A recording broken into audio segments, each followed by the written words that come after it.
शंभूराजे पाचाडला समाधीच्या दर्शनासाठी थांबलेत का? नाही,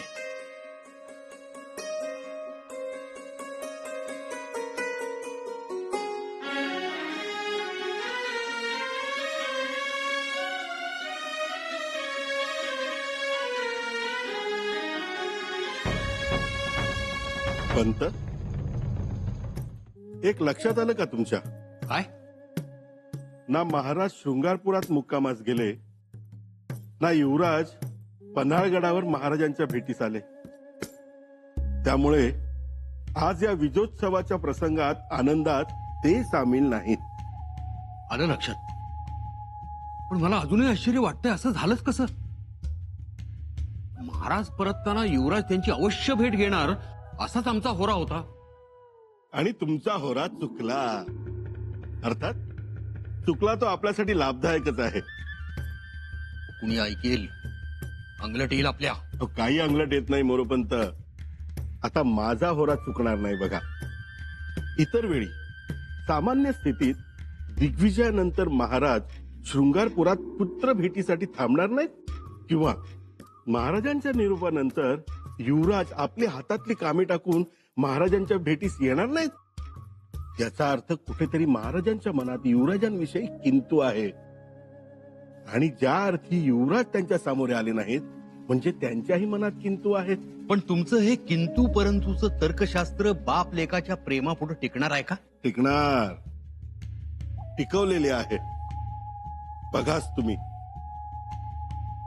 दोघांमध्ये कुठेतरी मानसिक दुरावा निर्माण झालेला आहे.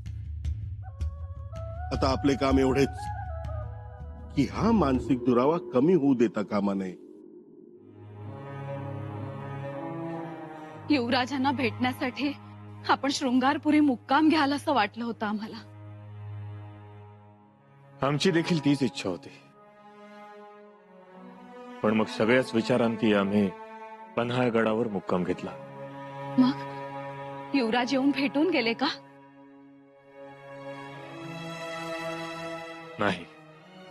म्हणजे आपण युवराजांना न भेटताच निघून आलात? आम्ही भेटीचा निरोप पाठवला होता, युवराज वेळेवर आले नाही. आमच्या फौजा थकल्या होत्या, घरी जाण्याची ओढ लागली होती. मग आम्हालाही निघून यावं लागलं. युवराजांनी तरी असं का करावं? निरोप मिळाल्यानंतर लगेच भेटीसाठी निघून यायला हवं. हा प्रश्न तुम्ही युवराजांनाच विचारला तर जास्त बरं होईल.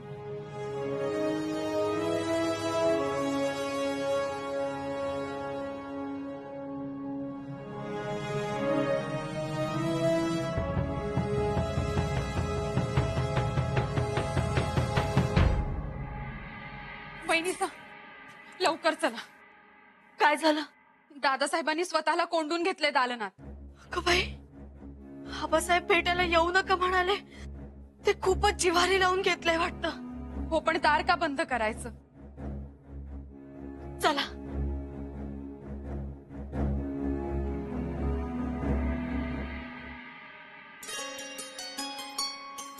यावेळी आपण फारच मोठी भरारी घेतली. जवळजवळ संपूर्ण दक्षिण हिंदुस्थान स्वराज्यात सामावून घेतलं. शिवाय विजापूर दरबार, कुतुबशहालाही आपलंसं केलं. इथे पण आपण घालून दिलेल्या मार्गदर्शक तत्वांप्रमाणेच आम्ही काम केलं. स्वराज्य सांभाळलं. त्याबद्दल आम्ही नंतर बोलणारच आहोत. आणि बाळराजेंना आपण विशेष शाबासकी द्यायला हवी. असं? हे कशाबद्दल? बाळराजे आता सदरेवर येतात, न्यायनिवाडे सुद्धा करतात. अगदी थोड्याच काळात न्यायदानामध्ये त्यांनी चांगली समज दाखवली. वा. आता या कामात त्यांचा हातभार लागेल तुम्हाला. पुत्राचा एका पित्याच्या कामात हातभार लागणं ह्यापेक्षा जास्त आनंदाची गोष्ट कोणती कोणत्याही पित्याला. आम्ही त्यांना नक्की शाबासकी देऊ. आणि हो, तुम्ही देखील जबाबदारी चांगली निभावलीत. काही अपवाद वगळता.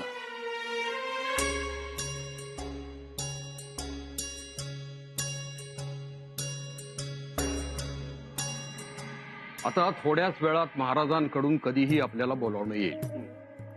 त्यांच्या अनुपस्थितीत इथं काय काय घडलं, कोणते महत्वाचे निर्णय झाले, आपल्या आपापसात काही वादाचे प्रसंग उद्भवले का या संदर्भात प्रश्न येणारच. त्याचबरोबर महाराणी साहेबांनी युवराजांच्या संदर्भात तक्रार खलिते पाठवले ते महाराजांना मिळाल्यामुळं त्या संदर्भातही प्रश्न येतीलच. यावेळी आपल्या तिघात तरी एकवाक्यता पाहिजे. मान्य आहे. मलाही मान्य आहे. आणखी एक, सदरेवरचा प्रत्येक शब्द हा महत्वाचा आहे.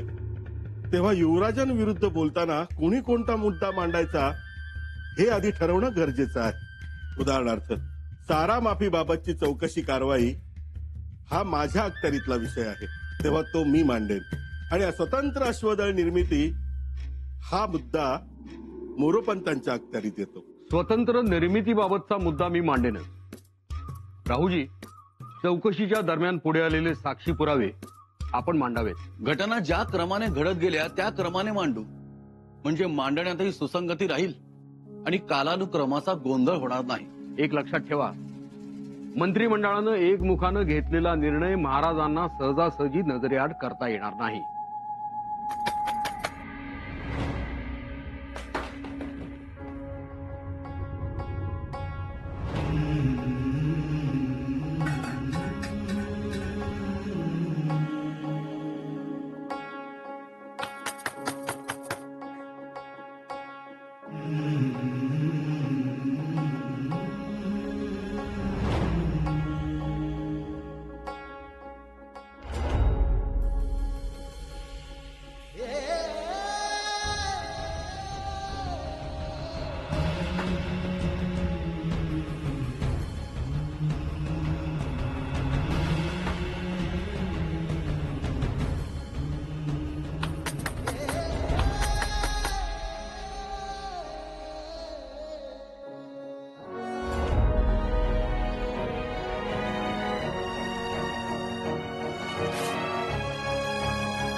वागला बाबासाहेब असे.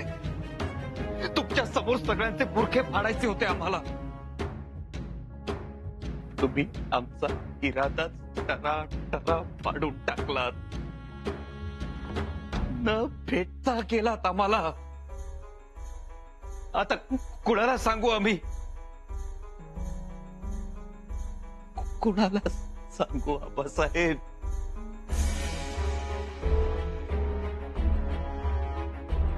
आम्ही तुमचा प्रत्येक शब्द झेलतो, फुलासारखा झेलतो, त्यानुसार वागतो, त्यावर हुकूम करतो. एवढे आरोप झाले आमच्यावर, चिखलफेक झाली, युवराज म्हणून आम्ही दिलेले निर्णय डावलले गेले.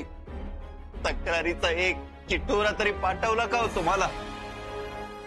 का तर आमचे आबासाहेब मोहिमेवर आहेत, रणांगणावर त्यांचं लक्ष विचलित होऊ नये म्हणून. आम्हाला वाटलं होतं तुम्हाला भेटून सगळं सांगू, तुमच्या कुशीत चिरून मन मोकळं करू. संधीच दिली नाही आबासाहेब आम्हाला. ललिता पाठवला भेटीसाठी येऊ नका म्हणून. का का आबासाहेब का? मुळीच नाही पटलं आम्हाला, नाही पटलं. युवराज, युवराज दरवाजा उघडा. युवराज, नामधारी युवराज आहोत आम्ही. दादासाहेब आहोत तसं काही नाही. तुम्ही दरवाजा उघडा. आज खरोखर जटायू झालाय आमचा. पंख छाटलेला जटायू. युवराज, खाली त्यावरून गैरसमज करून घेऊ नका. आबासाहेबांच्या मनात काही वेगळं असेल. युवराज, दादासाहेब दार उघडा. दादासाहेब,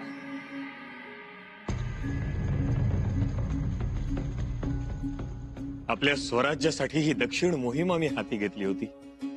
आई भवानीच्या कृपेने, तिच्या आशीर्वादानं घवघवीत यश प्राप्त झालं. हा, पण ह्या यशात जसा रणभूमीवर रक्त सांडलेल्या प्रत्येक मावळ्याचा वाटा आहे, तसाच स्वराज्याचा कारभार अगदी सुरळीतपणे चालवणाऱ्या तुम्हा सगळ्या कारभाऱ्यांचाही आहे. प्रत्येकाला दिलेली भूमिका त्यांनी चोख निभावली आहे. मोरोपंत पेशवे, विदर्भाचा तुमचा विजय. अहो काय आणि किती बोलावं आम्ही त्याच्यावर. आम्ही बेहद खुश आहोत. राहुजी सोमनाथ, सिद्धी कासिम आणि सिद्धी रफूल यांच्यातलं भांडण तुम्ही बरोबर हेरलत आणि त्याचा आपल्याला कसा फायदा होईल हे देखील जाणलं. छान. सिद्धी रफूलला आश्रय देण्याचा हा निर्णय आपल्याला पुढे जाऊन खूप लाभदायक ठरणार आहे. आम्ही धन्य झालो महाराज. महाराज, आपल्या कौतुकाचे 2 शब्द कानी पडले. भरून पावलो आम्ही. तानाजी पंत, जी. तुमच्यावरही टाकलेली जबाबदारी तुम्ही अगदी निष्ठेने पार पाडलीत. लवकरच आम्ही दक्षिण मोहिमेचा लेखाजोखा तुमच्या समोर पेश करू. प्रल्हाद पंतांच्या बरोबर या सगळ्या नोंदी करून घ्याव्या. जशी आज्ञा. स्वराज्याच्या सीमा आता विस्तारल्या. पूर्वीपेक्षा तिप्पट मोठं झालंय आपलं स्वराज्य आणि त्याचबरोबर आपल्या सगळ्यांवरची जबाबदारी देखील वाढलेली आहे. त्यामुळे आता छोट्या छोट्या वादात, वैयक्तिक भांडणात जास्ती लक्ष घालू नका. या दक्षिण मोहिमेनंतर आमची पुढची मोहीम असणार आहे ती उत्तरेकडे. आणि या दक्षिण मोहिमेसाठी आपण जितकी तयारी केली होती त्याही पेक्षा अधिक जास्त तयारी करावी लागणार आहे आपल्याला उत्तर मोहिमेसाठी. या सगळ्याबद्दल आम्ही पुढे सविस्तर बोलू. तूर्तास एवढंच पुरे.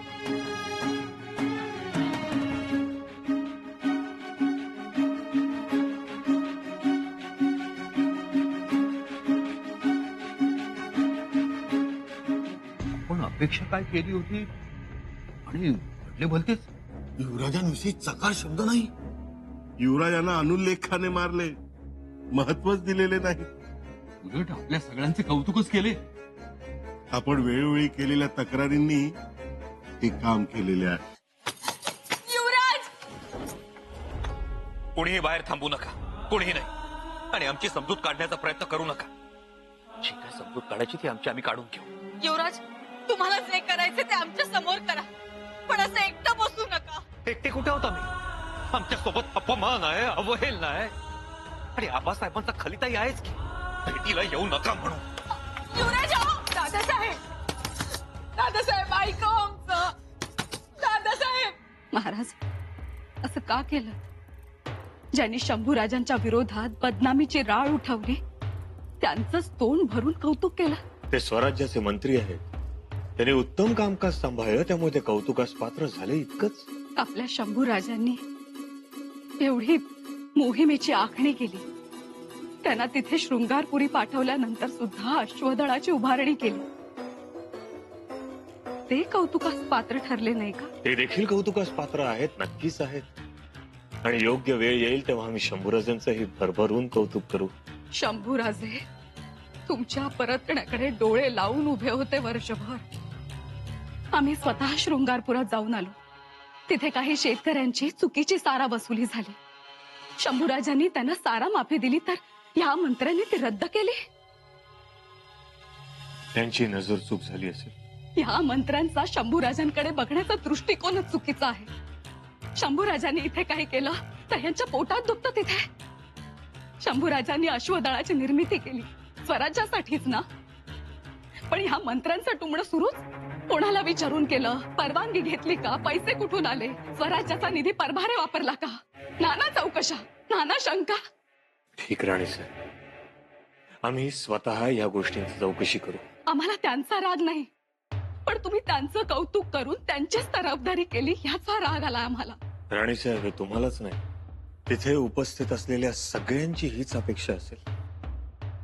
हे काहीतरी करून शंभूराजांचा विषय निघावा, म्हणजे मग चर्चा करता येईल. त्या सगळ्या लोकांना चांगलेच ओळखतो आम्ही. आणि एकदा का चर्चा सुरू झाली की आपलं मंत्रिमंडळ सगळे पुरावे समोर ठेवणार.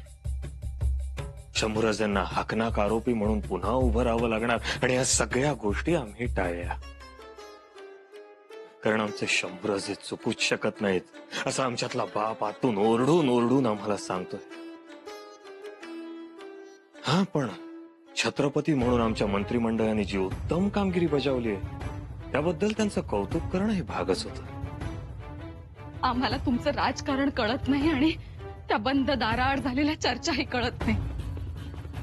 आम्हाला फक्त इतकं कळतं की आमचं लेकरू आणि आमच्या सूनबाई दुःखी आहेत.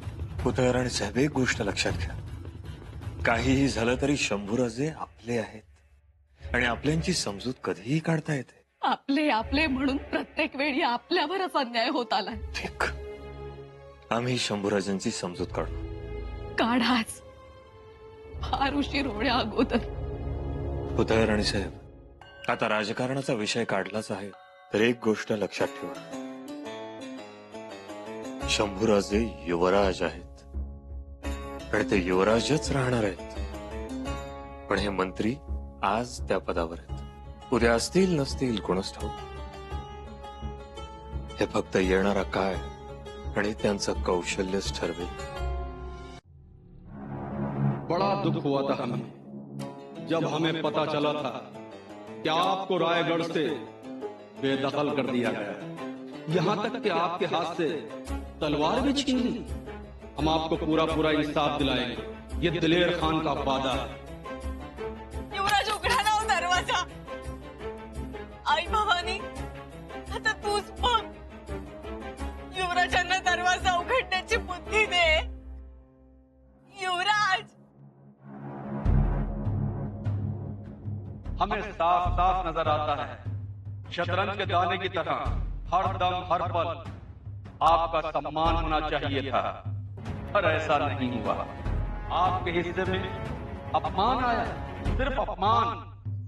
युवराज, आपका एक खलीता आपकी मदद के लिए काफी है, ये हमारा आपसे वादा है.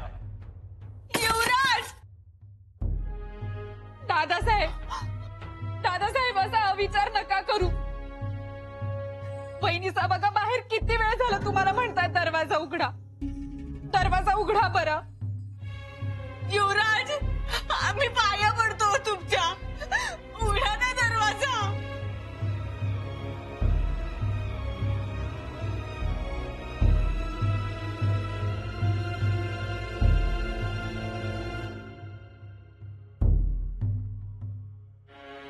किस जुबान से हम आपकी दोस्ती की तारीफ करें, किस जुबान से हम आपकी जुदाई का दर्द बयां करें. डरते हैं कहीं हम आपको खो न दे. किस तरह आपको हम खुदा से पाने की दुआ करें.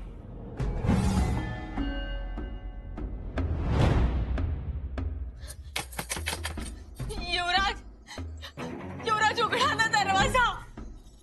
ऐक, का अशी जिद्द करता आहात? आम्हाला सखी म्हणता, रात्री म्हणता ना, मग आमचं ऐकत मात्र नाही. उघडा ना दरवाजा युवराज.